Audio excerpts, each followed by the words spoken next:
going on, guys? Welcome to the post credits. I'm Tim Montalvo. This is our first episode, and what an awesome movie to have as our first episode review. Wonder Woman. We're reviewing Wonder Woman. I saw it, advanced screening. It was great. I saw it with my girlfriend Megan, and it was awesome. And it wasn't just because it was Wonder Woman. It wasn't just because it was a woman. It was because it was a good movie. Probably the one DC movie so far that I think everybody is going to at least like, if not love. The director, Patty Jenkins, has been saying since the beginning that she wants to go back to the Donner style of having hope and heart, and that's what she did, and it was awesome. Gal Gadot, I've never had a problem with Gal Gadot playing Wonder Woman. I know a lot of people do because they talk about her being like too skinny or whatever, but she's a fucking Amazon anyway. Like, her muscles won't explain her throwing a tank anyway. It doesn't matter how big you look, you're throwing a tank. Those muscles shouldn't be throwing tanks anyway. She's an Amazon. She has superpowers.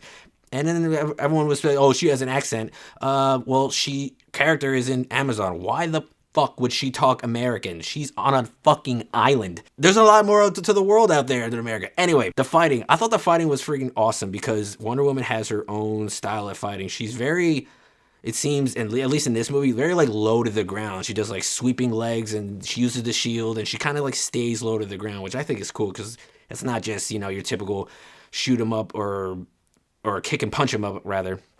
And it's very important for Wonder Woman and any superhero to have their own significant fighting style. Otherwise, it just gets repetitive, and it's the same thing over and over again, and nobody wants that.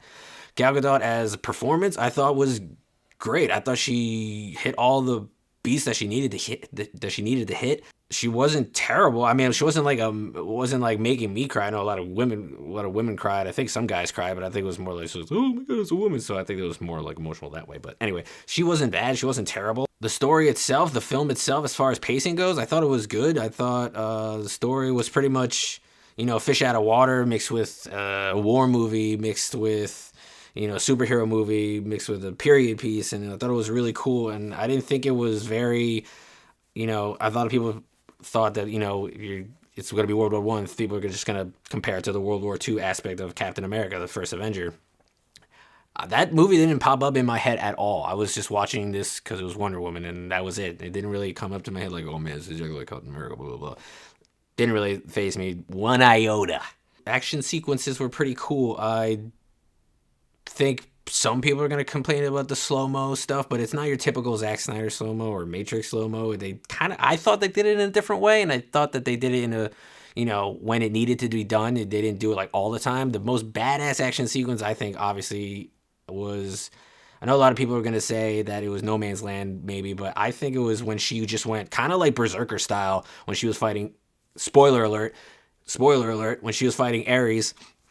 At the end, I think when she went berserker and everything was like on like orange and yellow and on basically like everything around her was like on fire, and she was like just plowing through those guys, those soldier guys, the Germans, I think, just plowing. And she had like the one guy, she was holding him while she was going through the other guys and using that guy as like a blunt force object to be thrown against the other. I thought that was really dope. The Ares reveal wasn't a surprise to me because I'm always constantly looking up scoops and rumors and stuff like that. So that was kind of already in the ether that it was that guy. It wasn't the general guy, the Lundenberg or whatever you thought it was. I think that's from the Office Space. Anyway, the music was awesome. I didn't think it was. It wasn't like an afterthought. I think that like most Marvel movies, I feel like the Marvel movies theme songs are very forgettable. If the only thing I remember as far as theme songs from Marvel is Iron Man and Avengers.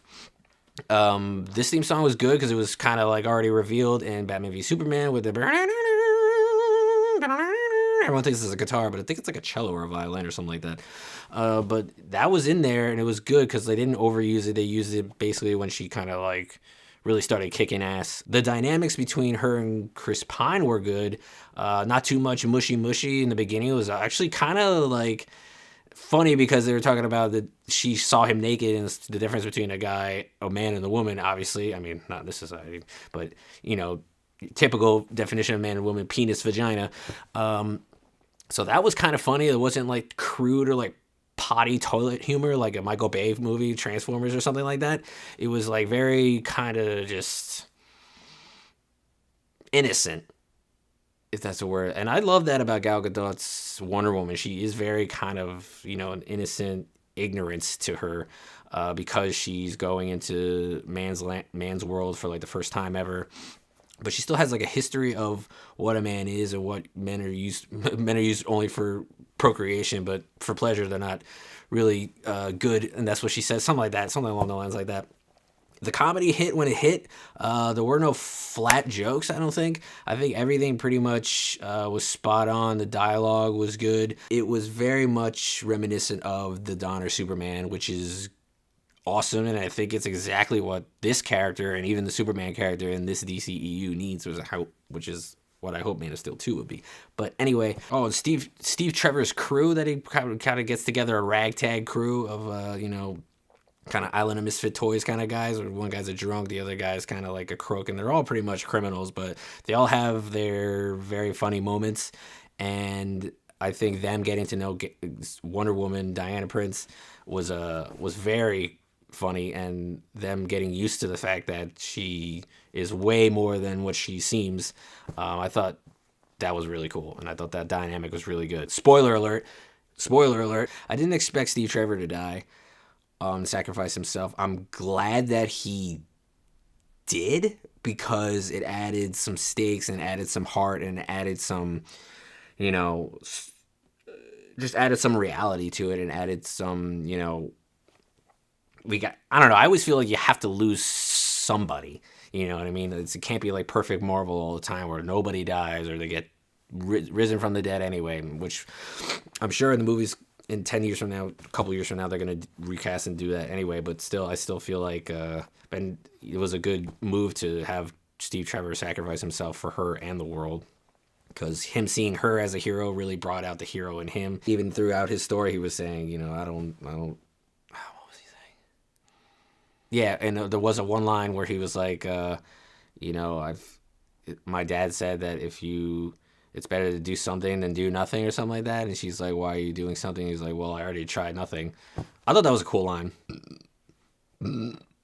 And I really like the kind of the social commentary of when she defeated who she thought was Ares, and the war didn't end. She was kind of like, why didn't it just end? And he was like, well, maybe it's not just Ares, the god of war. Maybe it's us. Like, maybe humans are, maybe we're not so good. Maybe man isn't so good. And I think that's a good self-reflective thing that we need in this crazy fucking world, when we're constantly blowing shit up and we don't go with hope and good and love, and we just go with the exact opposite, because it seems like it's easier, and that's kind of like weird that it's easier to hate and it's easier to kill and it's easier to destroy than it is to create and love and whatever. I'm not the most loving person in the world, but Jesus Christ. Honestly, I hope Zack Snyder is taking notes as far as how to put hope into a movie about superheroes, and how to, really make people feel good and not feel like, oh my God, and this like made me depressed. I'm definitely going to recommend this movie. This is a movie that a lot of people who love DC and want the DCEU to triumph the way it should, and it can. This is exactly what they want. This is exactly what they need. This is exactly what we need. And it's just an awesome movie. It's just a feel-good superhero movie. Definitely recommend it. I 2 thumbs up, 4.5 stars. It was good.